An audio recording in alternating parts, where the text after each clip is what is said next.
Welcome to the Macbeef-Banquet podcast. My name is Miles, and this is my friend Henry. Willy Wonka. Willy Wonka is my friend Willy Wonka. Would you like some candy? And this week, we watched a 3-hour-long movie called Magnolia. It was way I just too wanted to put in the how long it was in case y'all forgot. In case you watched this movie this week and just We're like confused on why it was 3 hours. why is I didn't know as long as it 3 was, hours. yeah. Which quite a little ensemble piece, I guess. Yeah, it had a lot of big actors. A lot of people we know, actually. personally. We've met, we've talked to. We've gambled with them. We've won and lost with them, and Went to their seminar. I thought you were gonna say funeral for some reason. Went to their funeral. We went to their funeral. I mean, I imagine at least one of the people. Oh yes, Philip Seymour Hoffman. Philip Seymour Hoffman. He did pass. Rest in peace. Rest in peace. R.I.P. My man. I almost said Rust in Peace, which is an album. Tom Cruise, yeah, with Julianne Moore, Jason Robards. Philip Baker Hall. He was our Jimmy. William H. Macy. Yep. Luis Guzman. Luis Guzman. Jeremy Blackman Was the Stan- kid. was Stanley. Did Our he do kid. anything else? He It looks like no, he didn't. he looks like he didn't. It just looks like he didn't amount well, to anything. not much else yeah. besides that movie. A few other movies, but they weren't very popular. It looks like.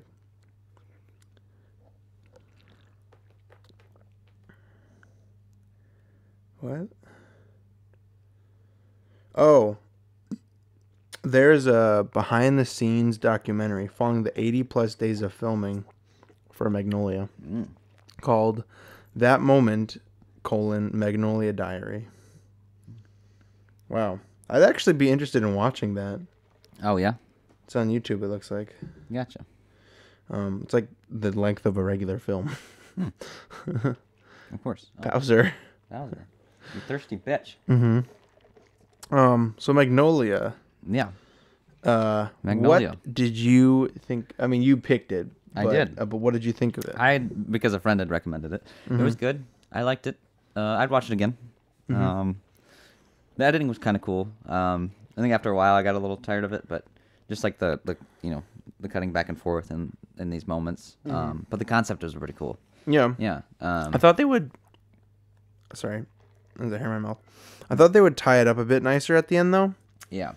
Like, I think while we were watching it, I had said I was thinking the narrator was going to come back and kind of explain things, and I was kind of when he didn't, I was kind of like wishing he had. Yeah. Well, you had mentioned, you had kind of called it that's kind of how it would sort of end was. Yeah. He brings back and that's how it happened. The three hangings or whatever. Yeah, it was sort of. So it kind of did. How he did in the beginning, which was like, explaining how, he got shot and, he explained that. And I thought he was going to do that at the end. And he didn't. But he didn't. And there's some movies that kind of remind me of this or kind of maybe did it better. Maybe.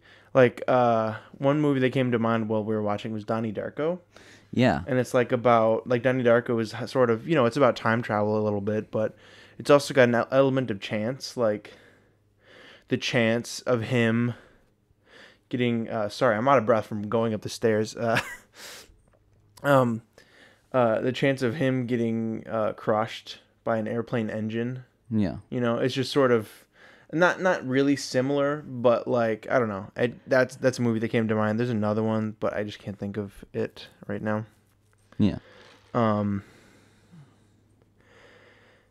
yeah, it was a lot going on. It was 3 hours of like jumping back and forth between, I mean, that's any movie, but it really was just jumping back and forth between, like 5 different scenes all playing at once. Yeah. Not at once, but No, well, I mean, how do you feel about ensemble movies? Do you like movies like that? Like, have you seen probably haven't. Nashville. Have you watched Nashville? Mm-hmm. Oh, that's a really good one. We should check out at some point. But like, I guess you can think of anything like Love Actually or things like that. I mean, that's a little more. That's a little more Hallmark, I guess. yeah, But yeah. sometimes movies like that can work. I pretty think well. they're all right. Another one that comes to mind is like New Year's Eve or like Yeah. Valentine's Day. Those ones. Mm-hmm. They're all right. I don't know. The whole point behind them is just to be like, look how many actors we have in the movie. Mm-hmm. This one doesn't have a whole lot of like big time actors. It's just one, like Tom Cruise and like what's her name? I forget her name. Yeah, I forget your name sometimes. Julianne Moore. Yes. And I guess Philip Seymour Hoffman, but the rest are not as big time, you know. Rush. At least at the time too, because this was in the 90s. Yeah. Yeah, this was a 90s movie. Yeah, which you mentioned the music too, which kind of... Especially the scene when they're all singing together. Oh my God, you hated that. I hated that so much because it felt so out of place. It was like... It was kind of weird. It's like, is this a fucking musical? Yeah, it was like... What are you looking at? How are they all singing the same song? Most of them are not even near a radio or anything like that. Yeah. Like only one person who was in the car, I think, would hear it. I don't know. It makes sense to me. Why would they sing along? And I do think a lot of the actors did really good jobs. I'm always a big fan of Philip Seymour Hoffman. Yeah. Pretty much anything he's in. Oh, just Eli. Yeah. Eli. He has gotten more and more pitiful. We think it's like a throat thing, like he's been screaming a lot. Or it's Timo. Maybe. Oh, it's Timo. Timo, was that you? I don't think it was. I still think it was Eli. I do think it was Eli, but maybe Timo was bothering him. What you looking at? So the movie. The movie. Yeah, I mean, what else did you think? If anything. The beginning was interesting. It kind of got a little bit repetitive because he repeated like the same thing like 3 times. What? The narrator thing. What did at he the do? beginning? He had repeated like he got shot, you know, when he was falling, and he repeated that like 3 different times, and it was like, no, I got it. I know I understand what happened. Thank you. Yes, I get it. I get it. Let's go. Stop beating the dead horse. What do you think of the bartender stuff? I thought that was a little weird. Yeah. It was like, why didn't anyone kick him out if he was being rowdy? Yeah. Doesn't make sense to me. No, it doesn't. No, especially in a bar, like, you know. And he got drunk really fast from only having like 1 drink, unless he had more. I'm guessing it probably was like implied that he had more or something. Mm-hmm. I don't know. Or I would assume that was what it was. Yeah. Those cats are thirsty. These thirsty boys. Mm-hmm. They want some lemonade. Lemonade.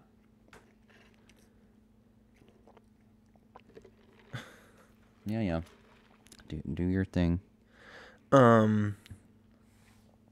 Was there anything you wanted to say about the movie? Nope. Not at all. No, the bartender scene was like the one scene I knew. Mm-hmm. Because I'd seen it referenced or like imitated. Just in like little videos like where he's like testing out cameras and stuff. He like reenacts like that scene or scenes in that bar. And so I remembered that. But yeah, no, editing was like I said was cool. And the frog stuff at the end was ridiculous. That was nuts, man. And I was definitely like, it was like they didn't explain why. I don't know. It's like a weird, like surreal sort of experience. Like I don't know. It was like when you get into like writing, I think it's you get that sort of premise and then you just build on it. And they were like, okay, how do we make it like more? How do we build on that? And how do they really sort of punch hard at the end? And it's like you just add that weird element, I guess. And in this case, it was just raining frogs. And maybe I'm missing something because I'm not really good at going in depth with these kind of movies. I mean, yeah, and that's okay. You don't have to be. It's like fuck off. I don't know.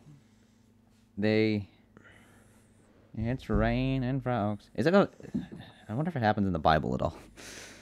Maybe. Usually the Bible is a common.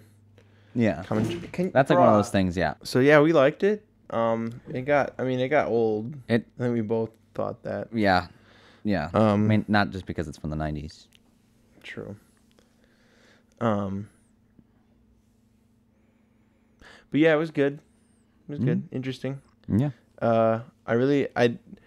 I didn't like what he was saying, but I liked all of Tom Cruise's acting. Oh yeah, dude, he was quite the character, wasn't he? A real ladies' man.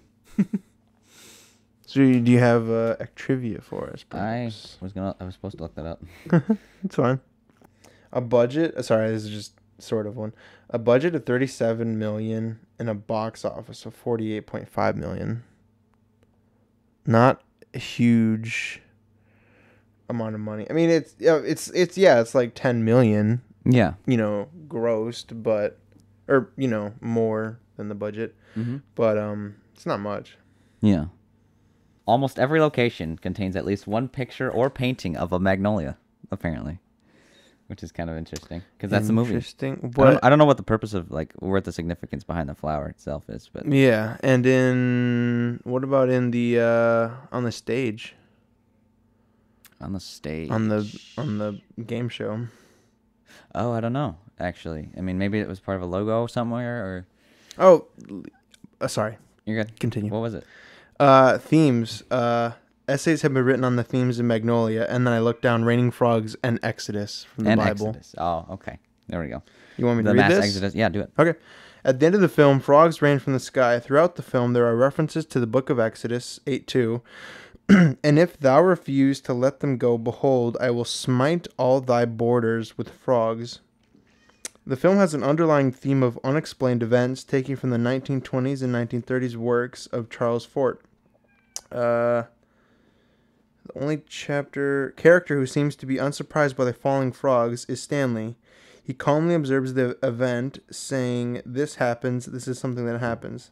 This has led to the speculation that Stanley is a prophet, allegorically akin to Moses, and that the slavery the film alludes to is the exploitation of children by adults. Oh, God, adults. Bitch. God damn it. Can you stop? He's such a big whiner. Oh my god. He doesn't want you talking about this. Stop. Ah! Jules, don't go. You're causing chaos, Timo. Get off my chair. You're being a little bitch. Don't go that way again. Stop. Fucking God. What a person. Smoking cock. Just go. Just go. These father issues persist throughout the film as seen in the abuse and neglect of Claudia, Frank, Donnie, Stanley, and Dixon. I didn't even think about that. Every character has like dad issues. Yeah. Well, you kind of see it just like with each person. Every old guy in this film is an asshole. No, I'm kidding. Continue. Sorry, I just. Oh, that was yeah. That's kind of cool. It's raining frogs. It was Jason Robards' last feature film. Jason Robart, who's that? Yeah, he was an actor. What? In the 90s and before. And prior to the 90s as well, because he did exist before the 90s. He did exist before the 90s. But maybe it could have been he only started in the 90s. And it was the end of the 90s, to be fair. That just came out in 99. Yeah. But no, he was Earl Partridge. The old guy. The old old guys. The older gentleman. The older old guy. The gentleman's gentleman.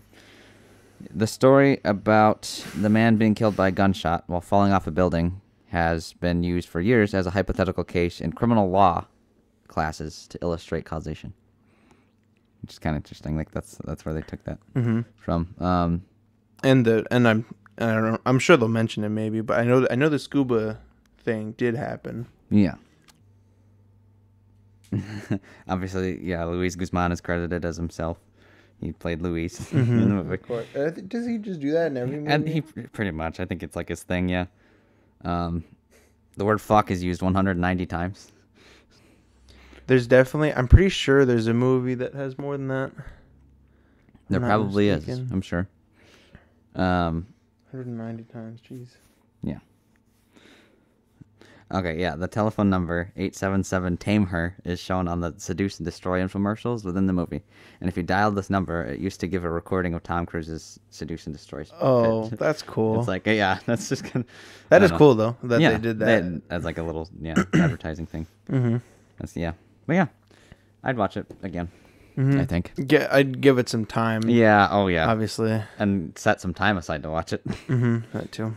Yeah, it's very. At least a day. Yeah. A week, a month. You name it. Yeah. That's pretty much it, though. What else have you watched this week, Miles? Anything good? Sorta.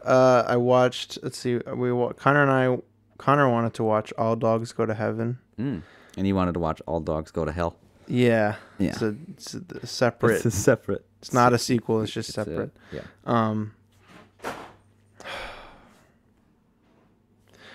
Hold on.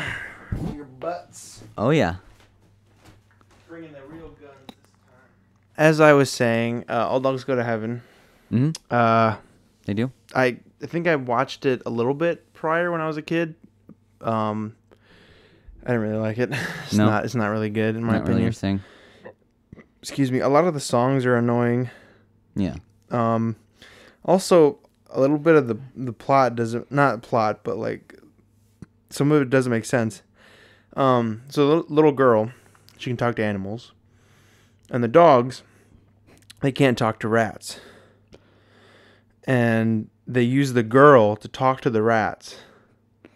But then later in the movie, there's a crocodile, and the crocodile can talk to the dogs. But you would think that all animals can't talk to each other. So why does the crocodile or alligator, whatever it is, talk to the dog? It doesn't make sense to me. It's rock paper scissors. Just this one can talk to this one. This one can talk to this one. But they use this one to talk to this one, and they can't talk to the rats for some reason. What the hell? The rats. Where the rats? That was All Dogs Go to Heaven. Mm-hmm. Then I also watched What Women Want, because I remember seeing some of it when I was a kid. Yeah. On TV. You got fueled by the Tom Cruise stuff. No, I was actually watching it before. Gotcha. But yeah, it begins off super fucking sexist and misogynist, and then ends with them falling in love. Aw. That's a tale as old as time. And then I was kind of wondering if I should watch like the quote unquote sequel kind of. It's called What Men Want, I think. Yeah. It's got Tracy Morgan, and forgive me for not remembering her name, but I don't know. It doesn't look good. It looks much worse than the one. First one already was. There it is. Oh, there he is. There's our big boy. Well, I didn't really watch much. I watched the first episode of What We Do in the Shadows, season 3. Dude, I just watched all 3 this morning. Nice. All 3 seasons? All 3 episodes of the first Gotcha. of the 3rd season. Gotcha. Okay, I've only seen the first one so far. What do you think? I like it. I feel still like they aren't getting worse. Yeah. And that's a good thing. They've at least stayed pretty consistent. First one I was kind of indifferent on, but I'll see how the other 2 are. But yeah, that's pretty much all I've been watching so far. Mm-hmm. I mean, yeah. Justified. Yeah. That's about it. Because I wanted to like, if you wanted, I don't know how much time we would have, because we got a lot of stuff going on. There's one show I wanted to show you though. It's definitely up your alley. It's called Pushing Daisies. Pushing Daisies. I don't think you've seen that. Mm-mm. Okay. It's got a little bit of psych. It's a little bit. Okay, good. Like it all right. A little bit of psych. A little bit. It's got like Tim Burton / Seuss vibes. Yeah, that sounds really cool actually. And it's a little bit of Letterkenny / what's that one show you want or watch the first episode of? It's like a report. What We Do in the Shadows. No, the report. Like they talk fast comedy. The Newsroom? Yeah, Newsroom. It's a little bit like that, but it doesn't get as repetitive and annoying. Okay, it's a little bit like the comedy stays It's fresh. more balanced. Okay, that's good. Yeah. Well, that sounds really cool. Mm-hmm. Yeah. Where's it streaming? I have it on DVD. You have it? And it's streaming on HBO Max. I don't know if. Okay. Yeah, that sounds good. Because I want to watch it with you, I think, because I haven't seen it in a while. So yeah. And it's only I don't know why, but it got canceled, so it's only like 2 seasons. Gotcha. That sucks. Well, it sounds really good. Yeah. So we'll check it out. Yeah. Next week. No. We'll today. We'll make time to watch that though. That sounds good. Okay, cool. Que cosa? What was I gonna say? Did you have a movie for us, Miles? No. No? Yeah, of course I do. Oh. Don't trick me like that, Miles. All right. So next week's movie I have picked all by myself. It is called The History of Future Folk. The History of Future Folk. What's it about? Just kidding. Don't tell me. It's Just kidding. Don't tell me.